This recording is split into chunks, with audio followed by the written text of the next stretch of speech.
अस्सलाम वालेकुम। अच्छा, तो हमें ना तीन इंडिकेटर इस्तेमाल करने हैं। एक है फैक्टरल, दूसरा है मूविंग एवरेज। मूविंग एवरेज की आप सेटिंग रख सकते हैं एसएम में, और 7 पीटी इसका 7 रख सकते हैं या फिर 10 रख सकते हैं। और तीसरा है स्टोकेस्टिक ऑसिलेटर। स्पेलिंग में शायद थोड़ी मतलब, लेकिन बाकी है आपको ये तीनों इस्तेमाल करने हैं। इन तीनों का होगा। अच्छा, चार्ट कुछ होता है ऐसा। ये आपकी स्क्रीन है, सही है। ये कैंडल्स बन रही होती हैं ना, ये मूविंग एवरेज की लाइन जाएगी, जो भी ये वाली मूविंग एवरेज की, इस वाले की ये लाइन इस तरह की आएगी, रेड में या ग्रीन कलर में आपको उसे रखना है। S M A 7, S M A smooth moving average, okay. इसे रखना है आपने 7 या 10। और जब ये कैंडल्स बन रही होंगी, ये बन गई कुछ कैंडल्स यहाँ पे, ये वाला तीसरा इंडिकेटर है जो हमारा, ये स्टोकेस्टिक ऑसिलेटर दिखाई देगा। इसकी दो लाइनें होंगी, एक होगी लाल और एक होगी ग्रीन, इस तरह चल रही होगी कुछ इस तरह की। यहाँ पे जब देखोगे, और एक होगा फैक्टर, फैक्टर इस तरह एक तीर बनाएगा, तीर। अगर ये ऊपर तीर बनाता है रेड कलर में, तो इसका मतलब है ट्रेंड जो है अभी नीचे को जाने वाला है। और अगर ये नीचे तीर बनाता है तो इसका मतलब ट्रेंड अभी ऊपर को जाने वाला है। ये छोटी सारी आप याद रखेंगे, इन तीनों का इस्तेमाल पता चल जाएगा तो ये आपके लिए ईजी होगा। अच्छा, मूविंग एवरेज फैक्टर का तो हमें पता चला हायर हाई और लोअर लो के क्या बन रहा है क्या बन नहीं बन रहा है, ये आपको इमेजिनेशन करनी होगी लाइंस की। लेकिन ये इसका अक्सर मकसद होता है ये हायर हाई और लोअर लो बताना, एक और ट्रेंड क्या कंसोलिडेशन में चल रहा है, या ट्रेंड अपर ट्रेंड है या डाउन ट्रेंड है। इसके अलावा आपको करना क्या है कि इन चीज़ों पर ध्यान देना। यहाँ पे जो मूविंग एवरेज है, इस वाले हिस्से को कहते हैं ओवरसोल्ड या ओवरबॉट, ओवरबॉट, ओवरबॉट 100 पे, और ये होता है ओवरसोल्ड, ज़्यादा बिक जाना। अगर यहाँ पे अगर गौर करोगे, अगर यहाँ पे क्रॉसिंग होने से पहले इस तरह की, ये नीचे आते थे लाइंस इस तरह जा रही हैं एक, और दूसरी लाइंस इस तरह जा रही है कुछ नीचे आ जाते हैं। यहाँ पे देखो एक लाइन इस तरह जा रही है और एक लाइन जो है वो थोड़ी सी सीधी सीधी जा रही है इस तरह से। अभी यहाँ पे एक कैंडल बनी है, बनने वाली है, अभी यहाँ पे क्रॉसिंग होने वाली है, तो आपने यहाँ पे ट्रेड ले लेनी है। मिसाल तौर में अगर ये ऊपर कैंडल शुरू होती है, नीचे को ट्रेंड ये ऊपर को ट्रेंड चल रहा था, सही है। इसका इसका ये किस तरफ को जा रही है, ऊपर की तरफ जा रही है, तो इसका मतलब है ट्रेंड अप ऊपर की तरफ है, सही है, अपर ट्रेंड है। तो इसके बाद जो है आपने यहाँ पे कई विक बनी, आपको थोड़ी कमजोरी दिखी कैंडल में, तो आपने यहाँ पे जैसे ही दूसरी कैंडल शुरू हुई है, ये अभी क्रॉसिंग नहीं हुई, आपने यहाँ पे ट्रेड ले लेनी है, सही है। यहाँ पे आप जैसे ही ट्रेड लोगे, वो कभी ऊपर थोड़ा सा जाएगी, फिर ऊपर से विक छोड़ के नीचे को आएगी, और क्लोजिंग वो हमेशा तकरीबन तकरीबन 87% चांस है कि वो हमेशा क्लोजिंग नीचे देगी, सही हो गया। जय, क्योंकि वो आपने नीचे की तरफ लेनी है, और जब ये खत्म होगी, जब ये कैंडल मुकम्मल तौर पर इस तरह बन जाएगी रेड में, तो तब यहाँ पे क्रॉसिंग हो जाएगी, ये क्रॉसिंग हो जाएगी। और जो नई कैंडल होगी, जो ये वाली कैंडल आएगी, ये बताएगी कि अभी ग्रीन बनेगी। यहाँ मोस्टली जो बनती है इसके 78% चांस है कि ये ग्रीन और रेड ही बनेगी। वो आपने पैटर्न देखा है ना, ये वाला moving star, morning star pattern, यही वाला क्रिएट होगा, लेकिन यहाँ पे इवनिंग स्टार होगा। ये मॉर्निंग है और इवनिंग कुछ इस तरह का होता है, ये ग्रीन और ये और रेड, रेड ग्रीन, और ये डोजी, ग्रीन डोजी रेड, सही है। यहाँ पे इस तरह का पैटर्न बनेगा। ज़रूरी नहीं है ऐसा बने, बस किसी तरह का पैटर्न बने जो मार्केट में कमज़ोरी दिखाए, क्योंकि अगर ये ऊपर की तरफ को जा रही है तो वहाँ पे कोई हमें कमज़ोरी दे। पहले कैंडल समझने की इतनी बड़ी बन रही थी, बाद में जाके कैंडल इस तरह की बन गई है, इस तरह, यहाँ इस तरह लंबी सी विक छोड़ी है, लेकिन ग्रीन में बनी है, क्लोजिंग ग्रीन में, लेकिन इतनी लंबी विक छोड़ी है, इसका मतलब कमज़ोर हो गई है मार्केट, तो आपने नीचे की तरफ को ट्रेड लेनी है। इसी तरह ये इसका अपोजिट होगा कि अगर ये मार्केट, ये लाइन्स नीचे को जा रही हैं, ये वाली, तो जैसे इनकी क्रॉसिंग होने वाली होगी, आपने वहाँ पे बाय कर लेना है। यहाँ पे सेल कर देना था, यहाँ पे बाय करना है।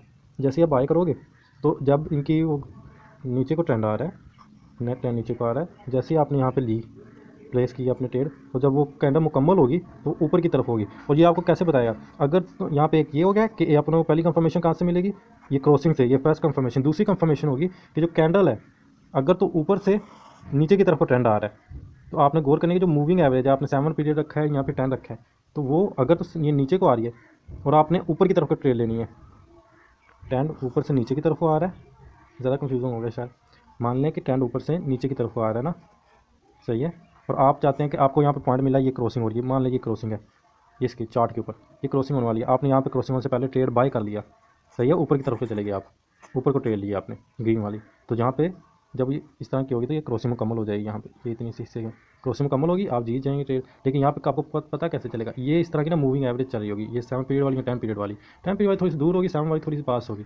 अच्छा, ये बताएगी कि यहाँ से लेके मार्केट में इतनी ताकत है। अगर तो वो बनी है, जो ग्रीन कैंडल बनी है यहाँ पे, ये यहाँ तक इसे टच करेगी करेगी, 90% चांसेस होते हैं कि ये टच इसे करेगी करेगी, क्योंकि ये इसका यहाँ से अगर देखें तो ये इसका रेजिस्टेंस लेवल है, और ये अगर ग्रीन ये इसको क्रॉस कर जाती है तो ये यहाँ पे सपोर्ट बन जाएगा और यहाँ से क्रॉसिंग हो जाएगी। लेकिन ये क्या है, एक रेजिस्टेंस है, support is resistance, resistance is support, ये याद रखिएगा।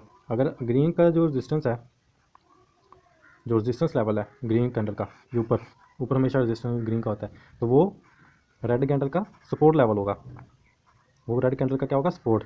जो रेड कैंडल का सपोर्ट रेजिस्टेंस लेवल है वो ग्रीन का क्या होगा, ऑब्वियसली वो ग्रीन का सपोर्ट होगा। तो बस इसी तरह की मार्केट, ये आपको 3 कंफर्मेशन चाहिए होंगी। पहली कंफर्मेशन कि स्टोकेस्टिक ऑसिलेटर में जो ऑसिलेटर है इसमें क्रॉसिंग होने वाली हो, वो कोशिश करें कि ऊपर हो या नीचे हो, क्रॉसिंग होने वाली हो चुकी ना हो, बस होने वाली हो। और एक फर्स्ट कंफर्मेशन। सेकंड कि जो मूविंग एवरेज लाइन होगी, अगर तो ये देखें आप बाय करने हो, आप यहाँ पे आप सेल करेंगे, सही, ये ऊपर हो रही है ना क्रॉसिंग, तो आप सेल करेंगे, तो यहाँ पे सेल करना है तो एटलीस्ट ट्रेंड इस तरह चल रहा होगा। तो सॉरी, ये मूविंग एवरेज लाइन है नीचे वाली, ये वाली, तो ट्रेंड जो है वो तकरीबन यहाँ पे होना चाहिए, यहाँ पे। अगर ट्रेंड ऊपर को चल रहा है ना तो ये मूविंग एवरेज लाइन नीचे होगी, ये बताती है कि ट्रेंड अपवर्ड में डाउनवर्ड में। अगर तो लाइन, ये मूविंग एवरेज लाइन है जो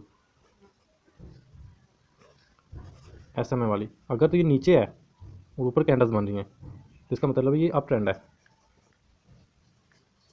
और अगर ये ट्रेंड नीचे को जा रहा है और मूविंग एवरेज ऊपर है, इसका मतलब है ये डाउन ट्रेंड है, बस ये इसके लिए। और अगर आपको सेल आप यहाँ पे करोगे, सेल यहाँ पे करोगे, यहाँ पे जब, और ये कहाँ तक उम्मीद रख सकते हो कि आप सेल कर सकते हो कि ये इसे टच करेगी, और काफ़ी आपको बताया मैंने 70% से 90% से ऊपर चांसेस होते हैं कि ये इसे टच करेगी। कम से कम एक कैंडल यहाँ पे ये रेड बना के छोड़िए, और आपको बस वही एक रेड कैंडल करनी है, उसी से आपका प्रॉफिट निकलेगा और वही आप वहाँ पर जीत जाएगा। और अगर यहाँ पर आपको बाय करना है तो मेक श्योर कि आप यहाँ पर बाय मत करो कि एक पहले ग्रीन बन गई और अभी आप बाय कर रहे हो। कई बार होता है कि वो 80% चांस में आए कि आपका जो 20% वो नुकसान हो जाता है, सही है। अगर आप यहीं पे बाय कर लेते हो, मैं बार बार बता रहा हूँ, क्रॉसिंग होने के बाद नहीं, ये नहीं करना। क्रॉसिंग अभी होने वाली है यहाँ पे और आप यहाँ पे ट्रेड ले रहे हो, ये भी नहीं करना। यहाँ से एक कैंडल इस तरह जा रही है, यहाँ पे जैसे ये या इतना सा फ़र्क हो, या फिर इस तरह का हो, इस तरह का इतना थोड़ा सा फासला हो, तो आपने बाय कर देना है ऊपर की तरफ। और सेम वैसे ही अगर ऊपर से इस तरह का है, इस तरह इतना सा फासला हो, आपने सेल कर देना है। चांसेस होंगे कि वो इस तरह इसे मिल के क्रॉस हो जाए, क्योंकि जिस कैंडल पे आप सेल करोगे ना उसके बाद क्रॉसिंग होनी चाहिए, ना कि आप क्रॉसिंग के बाद आप सेल करें, सेल ट्रेड लें, वो फिर टाइम में थोड़ा हो जाता है ना नुकसान। तो उम्मीद है आपको कुछ समझ आई होगी, बस यही है। और फ्रैक्टल जो होता है वो तीर बने होते हैं, उनका बस सवाल से सिंपल होता है, वो आपको बता रहा है ये अपर ट्रेंड में जा रही है, कंसोलिडेशन में जा रही है, सिचुएशन कैसी है। और ये भी एक तरह से कंफर्मेशन देता है कि अगर यहाँ पे आपको एक वीक सिग्नल दिखा है ना, ये अपर ट्रेंड था, यहाँ पे एक कमज़ोर, यहाँ अपर ट्रेंड था, यहाँ पे एक कमज़ोर डोजी कैंडल बन गई, तो फ़ौरन से इसके ऊपर ना एक रेड कलर की ना वो मार्क बन जाएगा, एरो।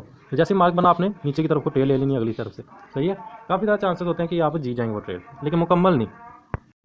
अच्छा, मैंने यहाँ पे मार्केट ओपन कर ली है, यहाँ पे नेटवर्क थोड़ा स्लो चल रहा है, लेकिन चलें ये ऑन करते हैं। सबसे पहला इंडिकेटर फैक्ट्री इंडिकेटर, इसे ऑन कर लिया आपने।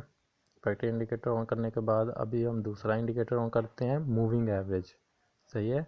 मूविंग एवरेज का जो है 7 रख रहा हूँ मैं, मुझे पर्सनली 7 पीरियड पसंद है, पीरियड इसका 7 रख लिया है। और इसका तीसरा इंडिकेटर ऑन करते हैं, स्टोकेस्टिक ऑसिलेटर, इसकी ये ऑन हो, और इसकी अभी सेटिंग हम थोड़ी सी चेंज कर लेते हैं। इसकी सेटिंग में आप इसको ओवरबॉट ओवरसोल्ड जो एरिया है इसको आप चेंज कर दें। ओवरसोल्ड इसका रख लेते हैं 0 और ओवरबॉट इसका रख लेते हैं 100 हो जा, और ये 100 हो गया, सही है। ओके कर दें, ये हमारी सेटिंग्स है। और ये गई मेरे मोबाइल की बैटरी। और 1 मिनट ज़रा मुझे दीजिए। और हाँ जी, अच्छा, मुझे यहाँ पे ट्रेड मिली थी, मैंने वो ट्रेड ले ली। ये देखें यहाँ पे क्रॉसिंग ऑलमोस्ट हो गई है, क्योंकि मैंने ट्रेड पहले ले ली थी। वो देखें अभी जो नई कैंडल बन रही है ना, वो क्रॉसिंग में हो चुकी है और ये मैं जीत चुका हूँ। ये देखें, उम्मीद करता हूँ आपको समझ आ गई हुई स्ट्रैटेजी।